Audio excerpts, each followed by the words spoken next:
Alitou et je suis accompagnée de ma camarade Dira Aïcha. Nous sommes en spécialité SVT au lycée Liberté de Bamako et c'est avec un immense plaisir que nous allons vous présenter notre projet concernant la géologie de Maru qui a pour thème le lac Faguibine. Plusieurs phénomènes géologiques existaient à l'instar du lac Faguibine que nous allons présenter tout à l'heure. Tout d'abord, il faut savoir que le lac Faguibine est l'un des plus grands lacs du Mali. Toute la ville et villages alentours dépendaient de son eau dans cette région en lisière du désert du Sahara à 80 km de Tombouctou.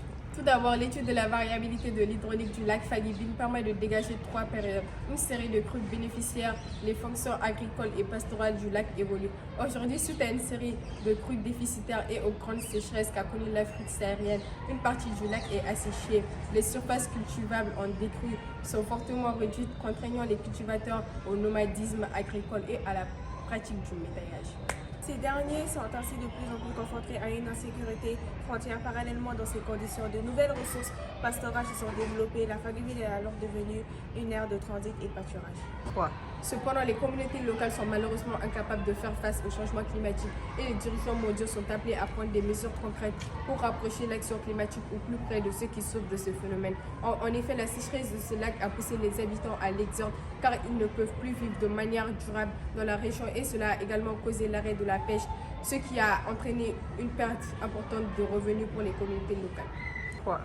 Néanmoins, l'importance du lac Faguibine est évidente dans son rôle en tant que ressource vitale pour les communautés locales de la région aride du nord du Mali.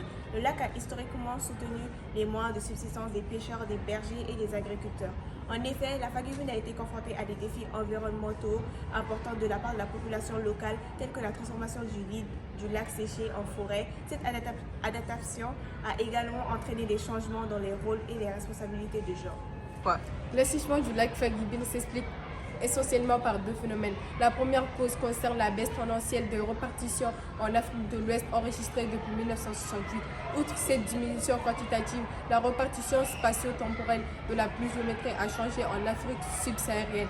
Les fortes pluies ruisselantes sont de plus en plus rares. Le processus d'infiltration. Par ailleurs, il semble que le développement en amont du périmètre du long du delta central qui accroît les quantités d'eau pompées pour les activités agricoles est également responsable de la décroissance des débits.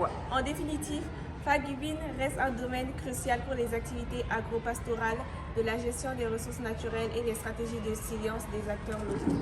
Durant ce projet, nous avons appris que le lac Faguibine a joué un rôle crucial dans le passé et continue d'être un sujet de recherche important pour comprendre son impact sur la région et sur les communautés qui en dépendent.